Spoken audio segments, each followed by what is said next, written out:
ça va donner, je peux vous dire que ça va donner. Bonjour, bienvenue sur ma chaîne YouTube Pépé World. Un reportage que je rêvais de faire depuis des semaines. Ça fait des semaines, je me dis j'ai envie de faire ce reportage parce que j'aime le cinéma, j'aime les techniques du cinéma, j'aime plein de trucs. Et quand j'ai su qu'il y avait à Paris le Pathé Palace, je dis faut que j'y aille. Faut que j'aille demander ce qui se passe, pourquoi, comment, quelles sont les techniques utilisées dans ce cinéma tout neuf, tout récent, magnifique. Mais là, je m'aperçois d'un truc absolument dingue, je suis pas devant le bon. Parce que figurez-vous, un truc de fou quand même, ils ont carrément acheté le quartier, quoi. Vous aviez le Pathé Opéra qui est ici, et voici maintenant, sous vos yeux émerveillés, messieurs, dames, voici le Pathé Palace. Alors cette vidéo a un but, créer le débat entre vous et moi. Parce que si vous êtes comme moi je suis un amoureux de la projection, des toiles, du cinéma, de toutes ces salles qui font rêver avec une projection derrière soi. C'est-à-dire le projecteur juste derrière, là, quand on voit la lumière avec peut-être même un petit peu de poussière et autres. Tandis que là, ils font plein de choses au Pathé Palace. Et regardez un peu comme il est beau cet endroit, il est magnifique. Et justement, voici Marianne qui nous accueille. Salut Marianne. Salut Pépé Garcia, bonjour à toute ta communauté. Je suis ravie de t'accueillir aujourd'hui au Pathé Palace et de te faire découvrir notre nouveau cinéma, le dernier né des cinémas Pathé. Il est incroyable. Justement, il y a des images de nuit qui passent actuellement. Si tu veux, on va rentrer à l'intérieur et tu vas m'expliquer un petit peu l'histoire. Oui. Parce que moi, je connaissais l'ancien. Et je l'ai vu dans un état où... Pendant combien de temps vous avez fait des travaux ici? Alors les travaux ont duré 5 ans. Ce bâtiment a plus de 150 ans d'histoire puisque en 1869 c'était un théâtre, le théâtre du Vaudeville. C'est en 1927 que Paramount a racheté le bâtiment. Et là, effectivement, il y avait une seule salle de cinéma à l'époque. Et puis ensuite, ça a été la mode des multiplex. Donc c'est monté en plusieurs étapes à 7 salles. Il a été racheté par Pathé en 2008. C'est devenu le Gaumont Opéra Capucine. Bah oui, je le connaissais. Magnifique, voilà. Magnifique. Magnifique, qui rayonne sur les grands boulevards. Et il a fermé en 2019 pour une rénovation complète de 5 ans et a réouvert le 10 juillet dernier sous le nom du Pathé Palace. Marianne, mais vous avez rénové, mais ça ressemble un peu quand même à l'autre, non? Alors oui, c'est-à-dire que c'est un bâtiment qui est classé en partie au monument historique, donc il a fallu restaurer et remettre en état l'intégralité de la façade à l'identique. C'est incroyable, il est magnifique, surtout la nuit. Quand je suis passé le voir la nuit pour la première fois, j'ai eu un choc, mais c'est un cinéma de luxe votre truc. Oui, il y a un vrai travail sur les éclairages qui a été fait effectivement. Allez, on y va. On y va, t'es formidable Marianne, merci. Alors oui, comme tu peux le constater, il y a une conciergerie, donc c'est vraiment un service exclusif et inédit. À cette conciergerie, il est possible de réserver des taxis, de réserver un restaurant pour après la séance. Il y a aussi du prêt de batterie de téléphone, de parapluie quand il pleut. C'est trop fort, hein. Et puis c'est vrai, ça fait pas chic en plus, mais c'est de la folie ton endroit, attends. C'est vraiment, allez, viens à côté de moi Marianne, on pénètre dans cet endroit. On parlait de cet écran tout à l'heure justement avec un monsieur qui s'appelle Jacques, qui est là pour la partie technique, parce que la partie technique est une des parties justement de cette vidéo. Et là, on est devant quelque chose de ouf. Marianne, c'est l'Atrium. Oui, alors effectivement, l'Atrium de verre. Donc le projet a été imaginé par l'architecte de renom Renzo Piano. Marianne, mais je vois, mais il y a combien d'étages ici chez toi? Il y a 5 étages. Est-ce que c'est, oui ou non, le plus grand complexe Pathé en France, celui-ci? Il a 854 fauteuils en tout, répartis sur 7 salles. Donc non, c'est pas du tout le plus grand. C'est le dernier né. Alors là, on pénètre dans le Pathé Palace. C'est le grand moment. Je suis jamais allé. En plus, on va vers la plus grande salle, c'est ça? Oui, c'est ça. La plus grande salle, c'est la salle 1. Elle a 450 fauteuils.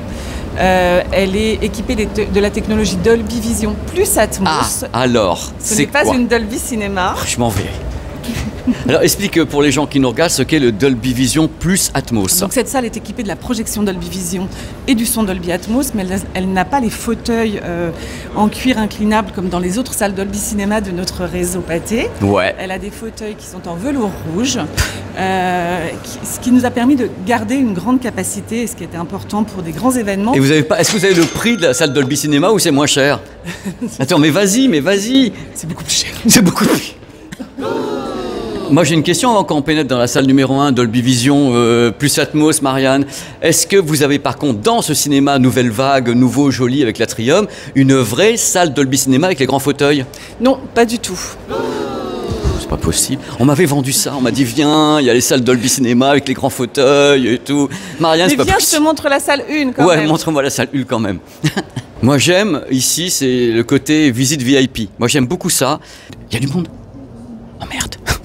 Combien y a-t-il de salles ici, Marianne? Donc il y a 7 salles, la grande salle 1 dont on vient de parler et 6 autres salles qui sont équipées d'écrans Onyx LED Samsung, du son Dolby Atmos et de fauteuils incroyables.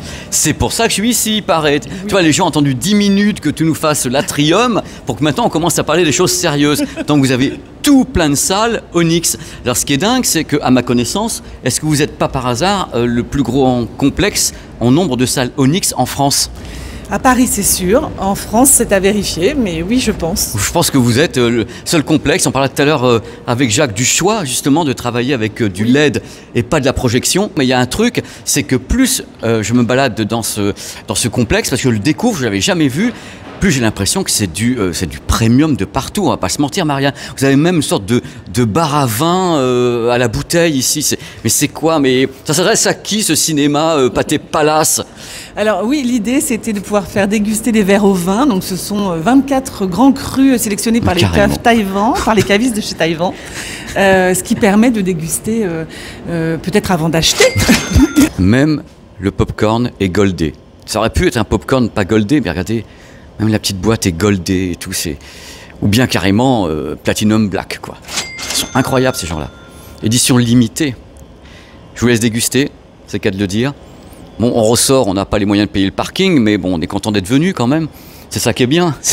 On se dit, bon, on a passé une bonne soirée en famille. Toujours bien éclairé, comme dans toutes mes vidéos, cette fois-ci, on entre dans une salle Onyx. Et maintenant, Marianne va nous montrer à quel point les fauteuils ici sont carrément uniques, mieux que chez Dolby Cinema.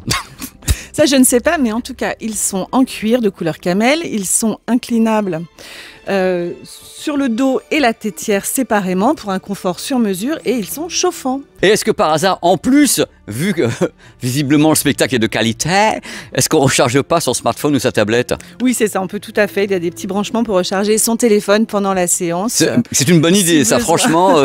Marianne, vraiment... Déjà qu'on se bat là-dessus, en plus on vient ici, donc si je comprends bien, on vient ici pour déguster du vin, avoir des sièges en cuir, recharger son smartphone, se faire chauffer, c'est génial. Et alors il y a quelque chose que je ne t'ai pas dit, mais nous proposons le service au fauteuil, c'est-à-dire pendant la réservation de ton billet de cinéma sur l'application ou le site, tu peux choisir ta confiserie et tes boissons et on vient te l'apporter sur ta tablette, à ton fauteuil, à ton arrivée au cinéma. C'est ce que je disais tout à l'heure en rigolant, en parlant de l'épicerie Pathé. Tu sais que je vais être franc avec toi, parce que je suis un mec très transparent, j'avais vu ça aux États-Unis il y a plusieurs années. Tu rentrais dans les salles aux États-Unis et tu avais en effet une sorte de plateau repas que tu pouvais commander et j'avais trouvé ça pas bien parce que je dis c'est quand même du cinéma, est-ce qu'on est censé venir manger? Ils ouvrent la séance 1 heure avant aux États-Unis pour proposer aux gens de déjeuner à la place qu'ils ont payé. Je sais pas si vous ouvrez 1 heure avant pour ça ou un truc comme ça. Et de toi à moi, je vais être transparent, je trouvais ça pas très très bien. Déjà que le popcorn, ça embête. En plus, on recharge. Qu'est-ce que c'est que ça, Marianne? J'espère que l'image elle est belle, hein. Donc, c'est premium de chez Premium. Oui, c'est 3 fois moins de fauteuils que quand c'était le Gaumont Opéra. Mais c'est vraiment pour servir la qualité, avec des fauteuils plus larges, qui s'inclinent, plus d'espace pour les jambes. Ça a été le parti pris pour ce cinéma. Il était temps quand même. Maintenant, on va arriver à la partie technique parce que l'intro avec Marianne, c'est super parce que ce cinéma est unique en France. Mais maintenant, on va parler technique avec Jacques. Allez, c'est parti. Enfin un écran allumé, enfin une belle salle. Regardez un petit peu, voici le fameux écran Onyx, cinéma LED technologique et en plus Dolby Atmos et tout, du Pathé Palace. Et pour en parler, quoi de mieux que Jacques? Bonjour Jacques. Eh ben bonjour Pépé, super heureux de te revoir. On s'est vu il y a... On n'était pas nés. Ouais, voilà, c'était ça. Il y a très longtemps. On s'était vu pour le 4DX à l'époque. La première salle 4DX, ouais, en effet, au Pathé la Villette à l'époque. À l'époque, tu étais entouré de professionnels parce que tu étais encore chez BFM, je crois. Moi, à ce moment-là, j'étais à 01net avec Power. Voilà, et tu étais là à interviewer. Je suis ravi de te voir ici. Moi aussi, je suis ravi de t'accueillir ici. Ta fonction, c'est quoi ici, Jacques? Alors, moi, je travaille pour le groupe Pathé. Je supervise, je dirige la stratégie technique du groupe. Alors moi, j'ai plein de questions, parce que les gens ont des tas de questions autour de ça. Ils sont habitués, quand ils vont dans les salles de cinéma, à avoir une projection. Donc, une image qui vient, ce qu'on appelle les projecteurs fond de salle. On s'habitue Ouais. à ça, donc une projection fond de salle, donc ça vient d'ici, ça va vers une toile, et c'est ce à quoi les gens sont habitués. Là, on a un concept entièrement différent, puisqu'on a ce qu'on appelle un cinéma LED technologie Onyx. Tu peux me dire comment ça fonctionne? C'est très différent du couple projecteur-écran, ça, il n'y a aucun doute. Néanmoins, ça reste une image cinéma, dans un format cinéma, et qui respecte les normes de l'image cinéma, qui est définie... Par ce qu'on appelle par le DCI, le DCI. Qui est défini. C'est une technologie LED. C'est évidemment très différent des téléviseurs. Alors justement, parce que le LED dans la tête des gens, c'est du LCD, c'est des téléviseurs. Est-ce que c'est... Non, c'est pas du LCD. Voilà. C'est pas du LCD, ça peut se rapprocher de la micro LED, de la micro LED. C'est pas exactement ça. C'est une évolution, je ne sais pas comment on peut le dire autrement que ça, c'est une évolution des panneaux LED, des écrans LED que l'on peut voir dans les stades. Parfois dans les stades, voilà. dans le commerce, à Las Vegas ou que sais-je. Voilà, on peut se rapprocher parce que justement pendant que tu parles, ouais. C'est très très bien, on a donc directement des panneaux. Bon, ils sortent un petit peu ici, mais vous verrez rien. Ouais, là, c'est un peu fait exprès pour un peu démontrer, mais... Arrête, il ne faut pas les mettre. C'était un peu pour la démo. Non, c'est un assemblage de panneaux LED, donc là on a un écran 4K. Alors, mais c'est incroyable, regarde, je suis devant, Jacques, quelle est la dimension de la bestiole? On a un écran là de 10 mètres par 5 et quelques. D'accord. C'est un format 1,85, ouais. C'est du 4K en résolution d'image sur cette taille-là. Alors j'ai une question à te poser par rapport à ça. Tu sais qu'il y a beaucoup de films qui sont en scope. Donc quand tu diffuses du scope sur ce format flat, donc c'est diffusé avec des barres noires. Oui, forcément. Donc justement, là tu as un écran 1,85 flat, donc tu peux diffuser des films en 1,85 et des films en 2,35, donc scope, sans qu'on ait une sensation de barre noire qui serait grisée. C'est ça que tu veux dire. Mais il y a des salles qui sont directement équipées d'écrans en scope, le débat est ouvert. Ah oui, bien sûr, absolument. Absolument. Alors est-ce qu'on peut parler un peu de la luminosité de ce type de choses par rapport à ce que les gens, par exemple, auraient s'ils ont là-haut un projecteur, on va dire Christie, Barco ou bien Digital Projection, qui diffuserait ici? Est-ce que les gens ont plus ou moins de luminosité? Tu vas me dire que ça correspond à la norme cinéma numérique, donc ça va être la même chose, c'est ça? Le réglage est réalisé pour qu'on ait le même niveau de luminosité que si on avait un équipement, un 4K laser. Voilà. On n'a évidemment pas la même luminosité qu'avec un projecteur Xenon. Ce que tu es en train de me dire, c'est que là, tu rentres dans la norme cinéma classique. Ce produit peut aller plus loin techniquement. Ah ouais, bien sûr. Vachement bien sûr. plus loin. Beaucoup plus loin. Beaucoup plus loin. Et un projecteur laser Xenon peut aussi aller plus loin. Oui, il pourrait. On pourrait avoir, dans une configuration absurde, clairement absurde, un projecteur de très haute puissance qui enverrait, non pas 48 candela par mètre carré qui est la norme, mais qui pourrait envoyer 60, 80, 90. Ça n'aurait aucun sens. Ça n'a aucun sens. On aurait une lumière beaucoup trop lumineuse, qui serait pas belle, pour le coup. Mais ça cramerait, qui perdrait complètement la volonté artistique du film et du réalisateur, du chef-op. Donc ça n'a pas de sens. Ça n'a pas de sens. C'est pour ça que nous, on règle cet écran dans les tolérances de la norme cinéma pour diffuser une image de cinéma. Ce que tu es en train de me dire, c'est que tout simplement, il y a des normes, il y a des produits derrière qui sont calibrés par rapport à ces normes. Donc là, moi, j'ai d'autres questions. Est-ce que par rapport à ce que les gens pensent d'une projection qui viendrait d'ici, Jacques, est-ce que ce système, qui est donc un système LED professionnel, évolué, plus proche du micro-LED que des téléviseurs, est-ce que c'est plus ou moins fatigant? Est-ce qu'il y a une sensation différente? Il y en a qu'on a une image qui est différente parce qu'elle n'est pas projetée, elle vient vers nous, cette image. Elle est diffusée comme le ferait en quelque sorte un téléviseur. C'est plus une projection, c'est pas une toile. Est-ce qu'il y a une différence de perception? Une première différence, c'est l'uniformité. C'est que justement, comme ce n'est pas une lumière qui est émise par une source lumineuse, et forcément, une source lumineuse, elle émet à un centre, donc le halo de lumière. Ça n'existe pas sur cette technologie-là.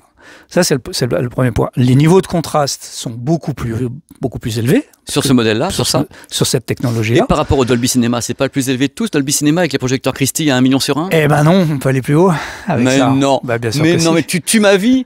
Bien sûr que si. On peut aller beaucoup plus haut avec. Avec ça, on dépasse ce que fait le Dolby Cinema. Bah oui, bien sûr.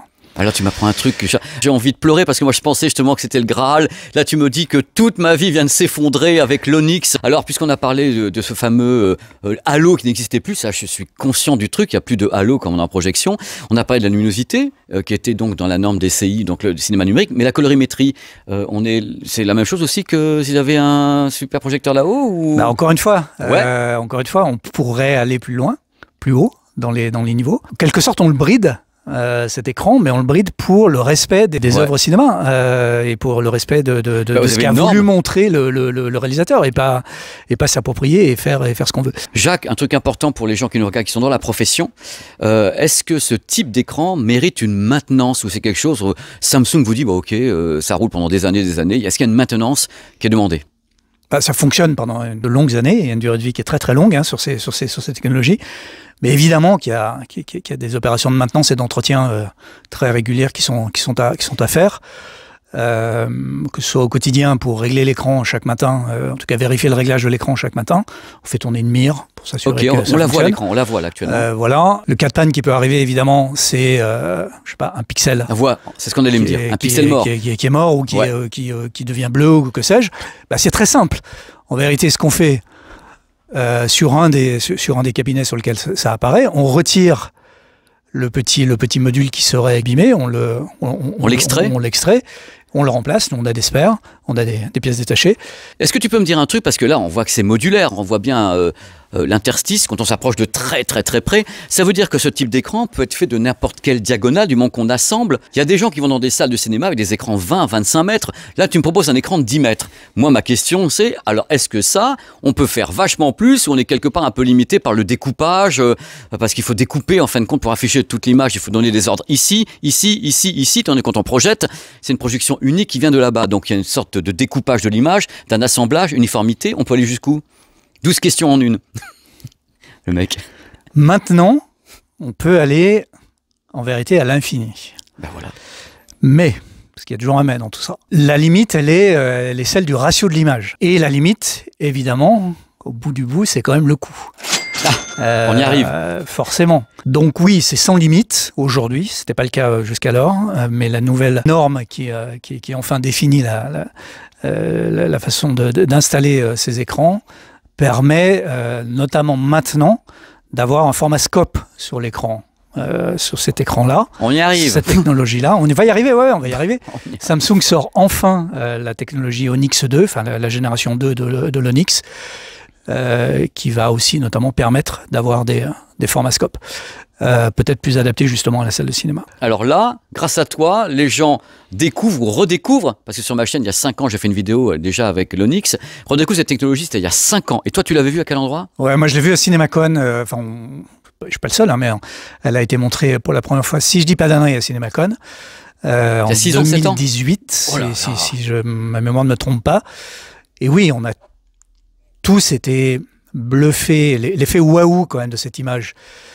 Des niveaux de contraste, de la pureté des couleurs, les noirs sont quand même profondément noirs. Enfin, c'est vraiment, il y avait quelque chose d'assez frappant la première fois qu'on l'a vu. De la même manière que la première fois qu'on avait vu à l'époque des projections laser, puis des projections Dolby Cinema ou de l'IMAX laser. C'est toujours pareil. Hein. Ma question est, c'est bluffant, est-ce que ça signifie pour toi que c'est une grande partie de l'avenir des salles de cinéma, ou est-ce que en effet ça restera quelque chose qui reste encore atypique et qui restera atypique because le coût, le machin, et puis tu dis ici tu as combien de types de technologies toi chez Pathé Palace? On a voulu installer et présenter toutes les générations et toutes les technologies d'image en vérité, à part l'IMAX. On va être capable de proposer, je ne sais pas encore comment tout ça va se programmer, mais assez régulièrement des projections en 35, voire en 70 mm quand la copie sera... Un Oppenheimer qui tombe, quoi. Bah voilà, par exemple, notamment, exactement, c'est à ça que ça a vocation à servir. La salle 1, elle est également équipée Dolby Vision, Dolby Atmos. Projecteur. Et on a même aussi dans cette salle, au cas où, un projecteur laser 4K. Voilà, on entre dans l'antre.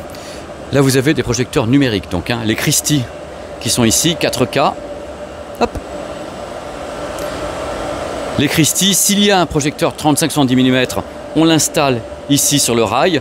Vous avez la vidéo sur la chaîne avec Oppenheimer, donc on construit des cabines où bien on installe les projecteurs, on les loue pour des projections donc en pellicule. Donc 2 Christie à ma connaissance. Et le dernier, ça doit être un NEC qui se retrouve là, vous voyez un peu les monstres. Hein. Donc c'est vraiment du matos de folie, mais c'est un matos malgré tout classique pour les salles de cinéma de cette dimension, cette envergure. Je vais vous montrer un petit peu l'optique, ça fait toujours rêver. Quelle merveille, moi je suis vraiment un amoureux du cinéma. C'est vrai que J'aime tous les types de cinéma, tous les types de projections, que ce soit en pellicule, en numérique, que ce soit en effet numérique xénon, donc lampe, numérique laser. Tout me plaît du moment qu'on offre un spectacle aux gens. Et de qualité, c'est ce qui compte, avec une projection belle, avec un bon son bien réglé. Et Christie est quand même très très présent, et salles Dolby Cinéma sont en Christie aussi, pour avoir des projecteurs de très haute qualité avec un ratio de contraste identique à ce qu'on peut trouver sur un téléviseur OLED. Mais là, ici, le LED Onyx peut aller encore plus loin. Il peut aller encore plus loin. Voilà. Certains événements, peut-être certaines avant-premières, où on peut avoir des demandes spécifiques de la part d'un réalisateur ou d'une équipe, de pouvoir le proposer. C'est ça l'objectif. Bon. Et ensuite, on a les 6 autres salles qui sont équipées de cette technologie-là, LED cinéma. Il y en a 4 qui sont en 4K, et on a 2 salles qui sont sur des plus petits formats, sur des écrans de 5 mètres, qui sont elles en 2K. Alors, ta question, est-ce que c'est l'avenir du cinéma? Aujourd'hui, il y a majoritairement encore les salles qui sont équipées de projecteurs xénon qui ont toutes été installées dans les années. Ça veut dire que le xénon, c'est la source de lumineuse. C'est la source lumineuse, c'est les projecteurs numériques. Donc c'est plus du tout des bobines de films qui passent leurs 24 images secondes dans la fenêtre de projection. Aujourd'hui, c'est une source, c'est un fichier numérique qui est lu par le projecteur, et la source lumineuse, c'est une lampe xénon. Majoritairement, c'est ça. Petit à petit, la bascule, elle est en train de se faire vers une source lumineuse au laser. Nous, on commence à équiper nos salles sur le circuit, et il y a donc aujourd'hui aussi le LED cinéma. Donc c'est une partie de l'avenir, clairement. Quelle part est-ce que ça va prendre dans l'avenir? Ça, la réponse, moi je ne l'ai pas. Je pourrais l'avoir pour pâter, mais je ne l'ai pas pour le marché. Moi, je suis réellement convaincu que c'est une part d'avenir. Et mondialement, c'est une part d'avenir. C'est pas seulement un sujet... C'est la Corée du Sud qui avait attaqué en premier. L'Asie a commencé très tôt, pour 2 raisons. D'abord parce qu'ils ont un parc de salles qui soit se modernisait plus vite, soit dans certains territoires comme en Chine, par exemple. Il y a énormément de salles qui se sont ouvertes assez récemment en Chine, par exemple. Mais quand je dis énormément, c'est probablement par milliers. Et donc, le choix de la technologie se pose quand tu ouvres un cinéma. Donc, évidemment, ils ont, sur certaines de ces installations, fait le choix du LED cinéma. C'était le cas aussi sur certains pays du Moyen-Orient. Et ça commence un peu en Amérique du Nord.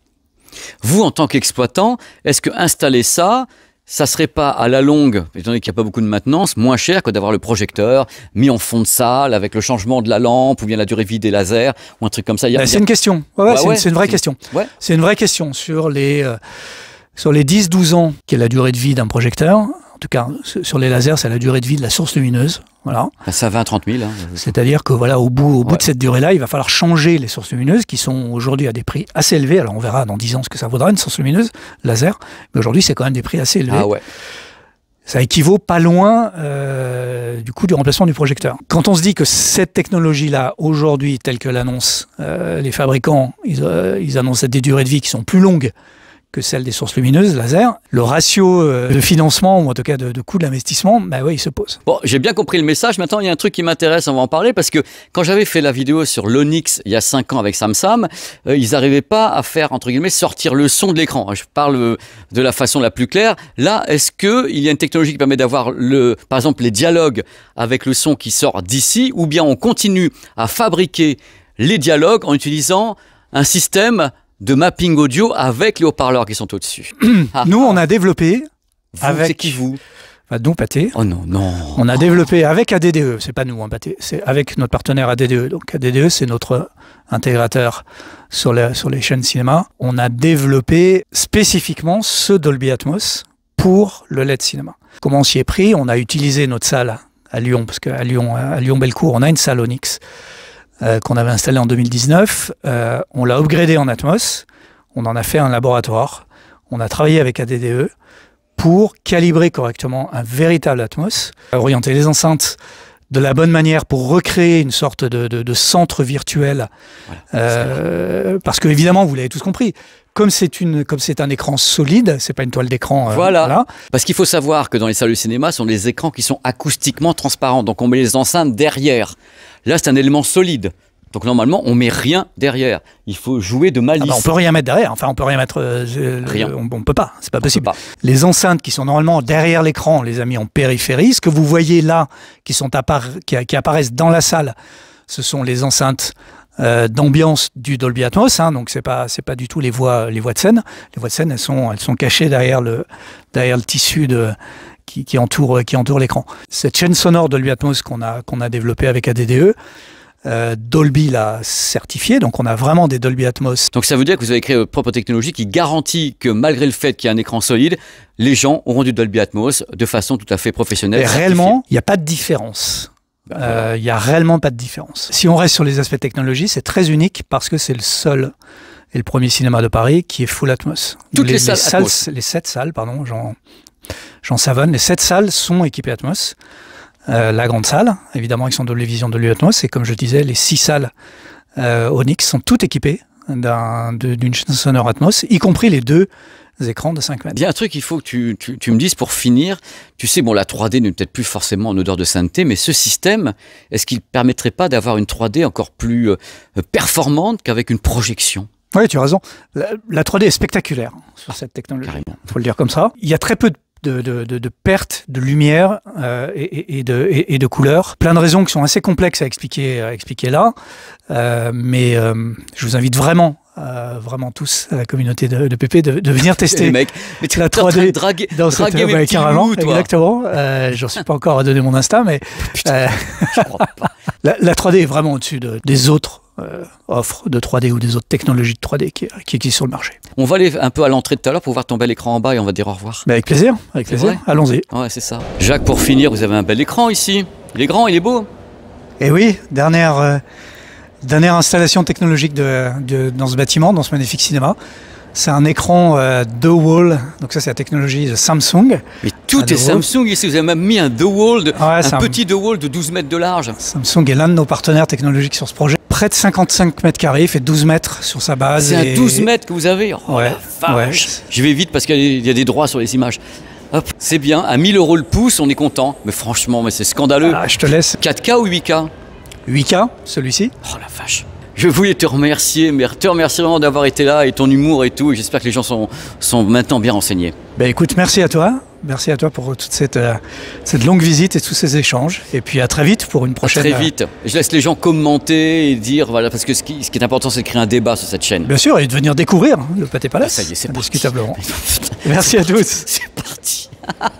Marianne, merci. Avec plaisir. C'était un régal, ça a vraiment été un régal, c'était une expérience entre tout ce que nous a dit cet endroit qui fait rêver et ce qu'a dit Jacques. J'espère que les gens ont vraiment tout ce qu'il faut maintenant. Nous aussi. En tout cas, on sera ravis de t'accueillir à nouveau ainsi que ta communauté. Oui, parce qu'il y a des projets, on ne peut pas en parler, mais il y a des projets. Oui. Formidable. À très bientôt. Merci, je te prends le micro et je m'en vais. Bonne fin de journée, merci pour ton accueil. Merci. Allez, ciao, ciao, ciao, ciao. C'était top. Merci Marianne, merci encore. Voilà, j'ai créé ce reportage parce que j'avais envie de vous parler de ça à nouveau, vous parler d'Onyx. Surtout, j'ai envie de vous lire parce que beaucoup de choses ont été dites par Jacques et par Marianne sur la technique, sur les tarifs et tout. Là, c'est un produit premium. Il faut savoir que pour le moment, ce type de salle est premium, mais ça peut se démocratiser parce que pour le moment, Samsung, il va tout doucement. D'ailleurs, Samsung, ils ont l'Onyx et tout, mais si demain Samsung décide de foutre la gomme de tous les côtés et dire maintenant l'avenir du cinéma ça va être l'Onyx et on baisse les prix de 2, 3, 4 fois parce qu'ils sont comme ça, ils sont capables de le faire, qu'est-ce qui va se passer? Voilà, dans tous les cas, merci. Merci infiniment d'avoir été là, merci en même temps de faire des petits coucous à Marianne et Jacques qui sont bien donnés dans cette vidéo. Je vous fais des bisous, je vous dis à très très vite. Je suis en Suisse, à Zurich, non pas pour filmer une cheminée, mais pour parler de ceci. Regardez, Arena Cinemas, regardez ce qui est marqué en dessous, Samsung Cinéma LED. Déjà vous dites Samsung Cinéma LED, oulala, tous les mots se choquent, s'entrechoquent. On va pénétrer à l'intérieur de cet énorme complexe, je vais tout vous expliquer sur ce qu'est le cinéma LED. Alors c'est tout simple, normalement quand vous allez au cinéma, qu'est-ce que vous avez? Vous avez une projection avec une toile. Et bien là, il n'y a plus de projection, il n'y a plus de toile, il y a à la place un écran géant, comme si vous aviez un énorme téléviseur LED et c'est maintenant le concept Samsung LED. Voilà, je sors de la projection, J'ai immédiatement senti que c'était pas une projection justement, on sentait que c'était une image qui était extrêmement vive, extrêmement contrastée, très très très dynamique. On sentait une sorte d'énorme téléviseur de 10 mètres qui est en face de toi. Donc on est là, on est devant ce truc et puis c'est très lumineux sans être éblouissant, du moins la façon dont c'est réglé. La colorimétrie est très très bonne, il y a un bon naturel, il n'y a pas de saccades, j'ai eu quelques petites saccades mais sur les zones blanches uniquement, il y avait des saccades, mais on ne sait pas si c'est le système ou bien si c'est le master, on n'en a absolument aucune idée. Le rendu du noir est étonnant, vraiment le rendu du noir, eh bien c'est le noir que moi j'ai retrouvé en projection avec Christie et Dolby Vision. Donc c'est en effet le concurrent plein pot, sauf qu'encore une fois, ce n'est pas une projection, là c'est carrément une diffusion par un écran LED. Techniquement ça me plaît, l'avenir c'est autre chose. Un truc super important que je voulais ajouter sur le système, la luminosité est totalement uniforme sur tout l'écran, c'est-à-dire toute la surface, luminosité, couleur, contraste, parce que évidemment, hein, c'est comme un téléviseur OLED ou micro-LED, chaque diode est indépendante, donc il n'y a pas de problème d'uniformité quelque part. C'est-à-dire si c'est un blanc, il est partout. Si c'est un noir, le noir est partout. Il n'y a pas de blooming, il n'y a rien du tout. L'image, elle est comme l'est l'OLED ou le micro-LED. C'est une image qui est techniquement nickel parce que tous les points sont indépendants et donc l'uniformité est fabuleuse, il n'y a pas de problème d'optique comme peut y avoir avec certains projecteurs, des choses comme ça, il y a rien de tout ça, c'est le but de la manœuvre d'avoir comme ça un système qui essaye d'éviter les problèmes techniques des systèmes traditionnels, même s'ils sont excellents, on sait très bien qu'une projection, il y a un point chaud central, qu'il y a des problèmes optiques et autres, là c'est impossible d'avoir des problèmes optiques ou de points chauds. Alors après, encore une fois, l'avenir dira concernant cette technologie qui est pour le moment bien sûr hyper onéreuse.